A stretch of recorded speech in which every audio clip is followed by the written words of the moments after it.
Perkenalkan, kami dari kelompok 3. Di sini kami akan mempresentasikan mengenai laporan konsolidasi metode harga perolehan. Sebelumnya saya akan memperkenalkan nama-nama dari anggota kelompok 3.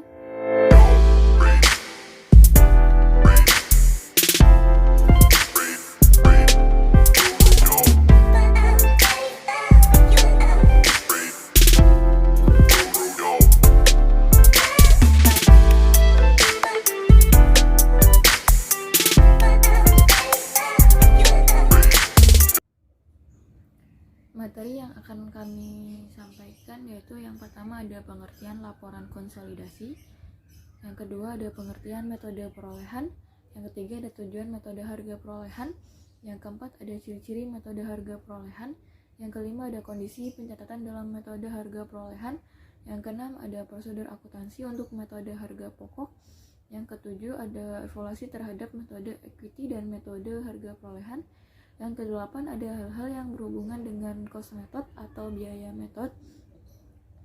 Yang kesembilan ada hal-hal yang harus diperhatikan dalam cost method. Yang kesepuluh ada pencatatan harga perolehan.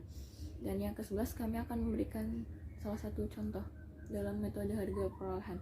Yang pertama adalah pengertian metode perolehan atau cost method. Metode perolehan atau cost method adalah metode pencatatan investasi yang pada awal perolehan investasi, investor mencatat investasi sebesar biayanya atau historical cost accounting. Dividen maupun distribusi laba dicatat sebagai penghasilan. Namun, apabila dividen yang diterima melebihi bagian investor atau laba investi, dipandang sebagai pemulihan investasi dan dicatat sebagai pengurang investasi. Jadi, apabila cost method yang dipakai untuk mencatat investasi saham-saham anak perusahaan, maka hanya dividen atas saham-saham tersebut atau yang telah dibagikan oleh anak perusahaan yang diakui sebagai pendapatan atau revenue oleh induk perusahaan. Sebaliknya, laba atau rugi atas pemilikan modal atau saham hanya timbul apabila sebagian atau seluruh jumlah saham yang dimiliki tersebut dijual. Yang kedua adalah pengertian laporan konsolidasi. Laporan konsolidasi adalah laporan yang akan memungkinkan sejumlah investor, analis keuangan, pemilik bisnis, serta beberapa pihak lain yang berkepentingan untuk mendapatkan berbagai gambaran lengkap terkait perusahaan induk. Biasanya, konsolidasi terjadi apabila dua perusahaan atau lebih yang sudah ada atau berjalan bergabung membentuk perusahaan baru, di mana perusahaan baru ini akan memperoleh aktiva dan menanggung semua kewajiban dari perusahaan yang bergabung untuk melanjutkan usahanya. Sementara perusahaan yang bergabung membubarkan. Halo, Assalamualaikum warahmatullahi wabarakatuh. Perkenalkan, nama saya Lutia Mesyaro. Di sini saya akan melanjutkan materi berikutnya. Setelah kalian mengetahui pengertian metode harga perolehan, kemudian kita harus tahu apa itu tujuan metode harga perolehan. Tujuan utama penyusunan laporan keuangan yang dikonsolidasi yaitu untuk menunjukkan posisi keuangan dan hasil usaha dan perusahaan afiliasi yang merupakan satu kesatuan. Ciri-ciri metode harga perolehan. Ciri-ciri metode harga perolehan yaitu yang pertama, laba atau rugi diperoleh perusahaan anak tidak dilakukan penjualan. Yang kedua, eliminasi saldo modal agio saham LID perusahaan anak ditentukan dengan bertitik tolak pada posisi neraca. Yang ketiga, hak minoritas dilakukan dengan bertitik tolak pada posisi akhir setelah transaksi kertas konsolidasi. Selanjutnya ada kondisi pencatatan dalam metode harga perolehan, yaitu yang pertama ada perusahaan induk mengakui adanya pendapatan hanya terhadap dividen atas saham yang dibagikan perusahaan anak. Yang kedua, laba atau rugi timbul jika sebagian atau seluruh saham yang dimiliki itu dijual. Yang ketiga, rekening investasi saham jumlahnya tetap sama. Yang keempat, ada kenaikan atau penurunan jumlah kumulatif dari laba sebelum induk. Selanjutnya ada prosedur akuntansi untuk metode harga pokok. Prosedur akuntansi untuk metode harga pokok terdiri dari 5 poin. Poin yang pertama ada perusahaan induk dan perusahaan anak adalah dua perusahaan yang berbeda. Oleh karena itu, dividen yang diterima atas modal saham perlu ditetapkan sebagai pendapatan. Untuk poin yang kedua, walaupun kaitan yang ada antara perusahaan induk dan perusahaan anak itu dapat menggambarkan suatu kesatuan yang ekonomis. Kemudian yang ketiga, ada jika yang digunakan adalah metode harga pokok, maka perkiraan perusahaan induk itu untuk investasi. Poin yang keempat, angka yang dilaporkan untuk saham perusahaan anak dalam perkiraan investasi adalah sebesar harga. Untuk poin yang kelima, pengumuman dividen oleh perusahaan anak dicatat dalam buku perusahaan induk dengan mendebet perkiraan piutang dividen dan mengkredit perkiraan pendapatan dividen. Halo, perkenalkan saya Yulia Ananda Safitri. Di sini saya akan melanjutkan presentasi dari rekan saya. Pada materi laporan konsolidasi metode harga perolehan, saya akan membahas mengenai evaluasi laporan konsolidasi terhadap metode harga perolehan. Lalu, bagaimana sih evaluasi tersebut? Pada metode harga perolehan atau cost method ini, pada umumnya dipakai sebagai dasar pencatatan maupun dasar penyusunan laporan keuangan individu. Metode harga perolehan ini juga dianggap sebagai metode yang konsisten dengan metode pencatatan yang dipakai pada jenis-jenis investasi yang lain dan juga disesuaikan dengan ketentuan-ketentuan pajak yuridis. Hal-hal yang berhubungan dengan cost method. Yang pertama, pendapatan yang diakui ketika perusahaan anak memperoleh laba, maka perusahaan induk mendapatkan dividen dari perusahaan anak. Pada metode ini, ketika perusahaan anak memperoleh laba atau kerugian, perusahaan induk tidak dapat melakukan pencatatan atau penjurnalan. Penyusunan neraca konsolidasi.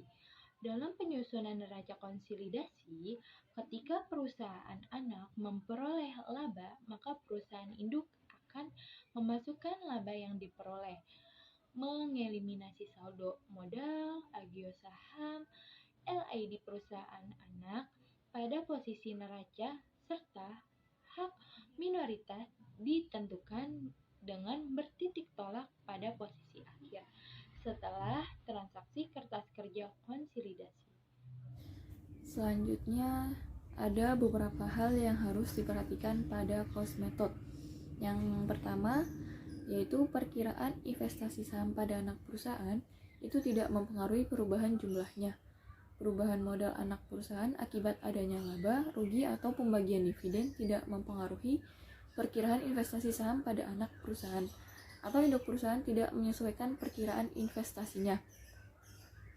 Yang kedua, laba atau rugi dari anak perusahaan baru diakui oleh induk perusahaan sebesar persentase kepemilikannya pada saat akan disusun neraca konsolidasi melalui perkiraan laba yang ditahan atau retained earning untuk induk perusahaan. Perkiraan hanya tampak pada worksheet atau kertas kerja penyusunan laporan konsolidasi. Yang ketiga, penghapusan atau eliminasi terhadap perkiraan-perkiraan modal saham, agio saham, dan retained earning anak perusahaan hanya didasarkan pada jumlah awal atau saldo awal tahun atau saldo awal pada aset kepemilikan. Yang keempat, metode cost berdasarkan pada asumsi bahwa investasi induk terhadap anak perusahaan merupakan bagian dari aktiva. Yang kelima, nilai investasi harus selalu tetap karena akan ditampakkan dalam neraca sebesar harga perolehannya saja atau at cost. Yang terakhir, Ada perubahan nilai aktiva bersih anak perusahaan sebagai konsekuensi dari kegiatan operasionalnya, tidak akan mempengaruhi besarnya nilai investasi tersebut. Selanjutnya, pencatatan dengan metode harga perolehan. Pertama, pada saat pembelian investasi sama dicatatnya dengan metode equity. Investasi saham PT Anak pada sisi debit, pada kas sisi kredit. Yang kedua, pada saat perusahaan anak memperoleh laba. Jadi, kalau kita menggunakan metode equity, kita akan membuat jurnal.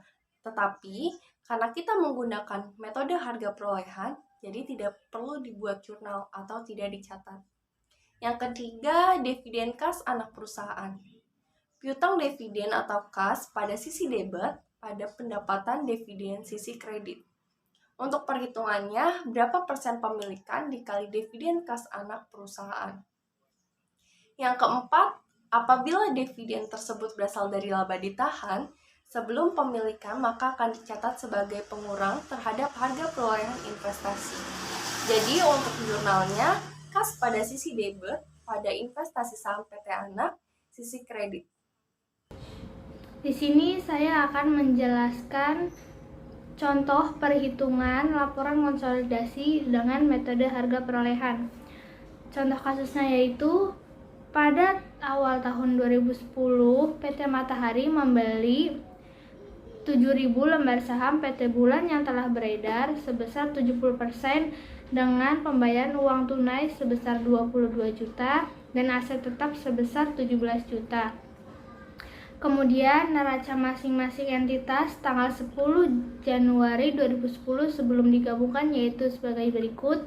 Nanti akan disematkan gambar untuk lebih jelasnya melihat neraca sebelum digabungkan. Di sini dengan jelas total aset PT Matahari yaitu sebesar 405 juta. Kemudian untuk PT Bulan sebesar 63 juta. Dan jumlah liabilitas dan ekuitas untuk PT Matahari yaitu sebesar 405 juta. Dan untuk PT Bulan yaitu sebesar 63 juta. Kemudian untuk keterangan tambahannya yaitu yang pertama, selama tahun 2010, PT Matahari atau entitas induk mendapatkan laba usaha sebesar 80 juta dengan pembagian dividen kas sebesar 40%. Kemudian yang kedua yaitu PT Bulan selama tahun 2010 mendapatkan laba sebesar 20 juta. Pembagian dividen sebesar 12 juta, dividen yang telah dibagikan 60% dalam bentuk kas. Kemudian yang diminta dalam contoh kasus berikut yaitu yang pertama, buat jurnal dan perhitungan dengan metode harga perolehan untuk entitas Matahari dan PT Bulan. Yang kedua yaitu kertas kerja neraca konsolidasi. Untuk menjawab perhitungan kasus berikut, yang pertama-tama yaitu dengan membuat jurnal. Jurnal yang dilakukan yaitu jurnal pada PT Matahari atau entitas induk. Yang pertama, pada pembelian saham PT Bulan sebesar 7.000 lembar. Jurnalnya yaitu di debit investasi saham pada PT Bulan yaitu sebesar 39 juta. Kemudian di kredit ada kas sebesar 22 juta dan aset tetap sebesar 17 juta. Angka-angka ini didapat dari angka pada awal soal. Itu udah ada terjelas, ada pembayaran uang tunai sebesar 22 juta dan aset tetap sebesar 17 juta. Kemudian yang kedua yaitu jurnal untuk mencatat laba PT Matahari. Jurnal yaitu kas di debit sebesar 80 juta, kemudian saldo laba di kredit sebesar 80 juta. Angkanya itu didapat dari keterangan awal. PT Matahari mendapatkan laba sebesar 80 juta. Kemudian yang ketiga yaitu mencatat pembagian dividen. Jurnalnya yaitu saldo laba sebesar 32 juta dan kemudian kas di kredit sebesar 32 juta.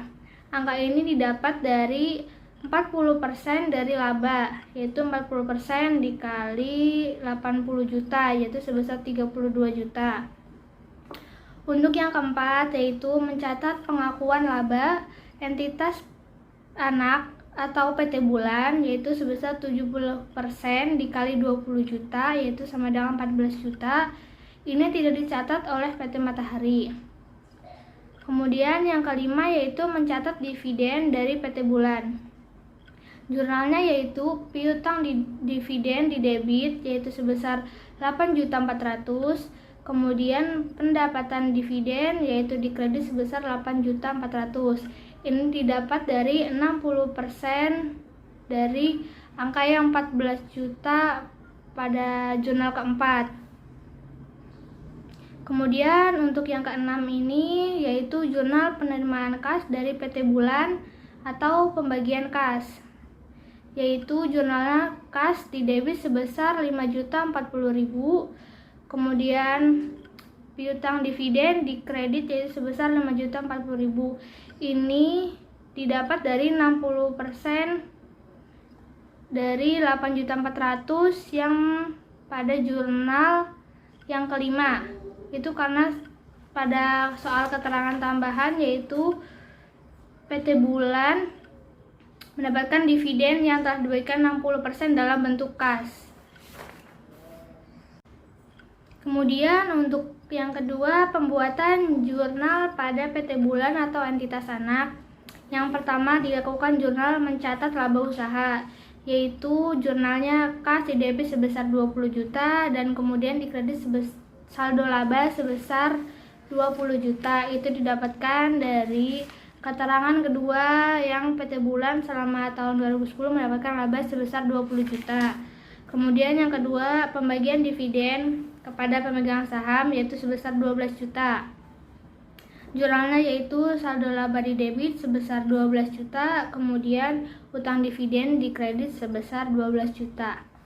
Kemudian yang ketiga, pembagian kas kepada pemegang saham. Jurnalnya yaitu utang dividen sebesar 7.200, kemudian kas di kredit sebesar 7.200. 7.200 ini didapatkan dari 60% dikali 12 juta. Kemudian dari jurnal-jurnal yang sudah disusun di atas, dapat disusunlah neraca masing-masing entitas. Pada gambar di berikut, saldo dari PT Matahari yaitu sebesar Rp461.400.000. Kemudian untuk PT Bulan yaitu sebesar Rp75.800.000. Setelah membuat jurnal dan neraca pada masing-masing entitas, kemudian kita akan menyusun eliminasi neraca konsolidasian. Berikut perhitungannya. Yang pertama yaitu eliminasi investasi pada PT Bulan. Investasi saham pada PT Bulan sebesar 39 juta. Kemudian eliminasi modal saham yaitu sebesar 70% dikali 50 juta sama dengan 35 juta. Yang kedua yaitu eliminasi agio saham 70% dikali 3 juta sama dengan 2.100.000. Kemudian eliminasi saldo laba 70% dikali 13 juta sama dengan 9.100.000. Ketiga eliminasi ini dijumlahkan, kemudian hasilnya disebut dengan nilai buku yaitu sebesar 46.200.000.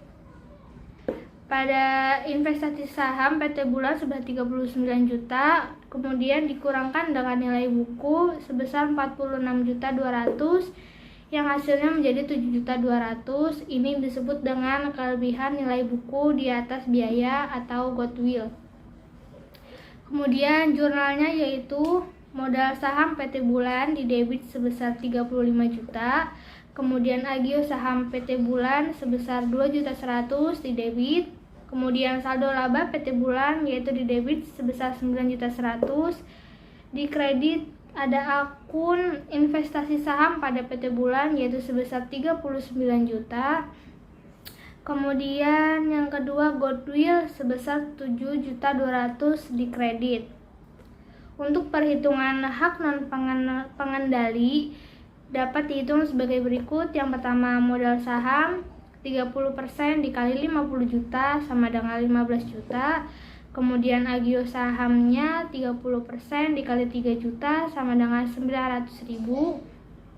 Kemudian saldo laba yaitu 30% dikali 13 juta sama dengan 3.900.000. Setelah itu kemudian dilakukan penyusunan kertas kerja neraca konsolidasian. Nanti akan ada gambar-gambarnya di sini ya. Setelah dibuat kertas kerja neraca konsolidasi, kemudian akan dibuatkan neraca konsolidasi akhir, yaitu per 31 Desember 2010. Di sini terlihat jelas jumlah asetnya yaitu sebesar 494.840. Kemudian jumlah liabilitas dan ekuitasnya yaitu sebesar 494.840. Ringkasan materi dari laporan konsolidasi yaitu laporan keuangan konsolidasian dibangun dari laporan keuangan entitas induk dan laporan keuangan entitas anak. Konsep dasar pembuatan laporan keuangan konsolidasian karena adanya substansi pengendalian yang bukan hanya semata-mata melihat pada kuantitas besarnya kepemilikan mayoritas saham berhak suara, namun juga memperhatikan substansi adanya pengendalian. Demikian video presentasi yang dapat kami sampaikan. Terima kasih. Wassalamualaikum warahmatullahi wabarakatuh.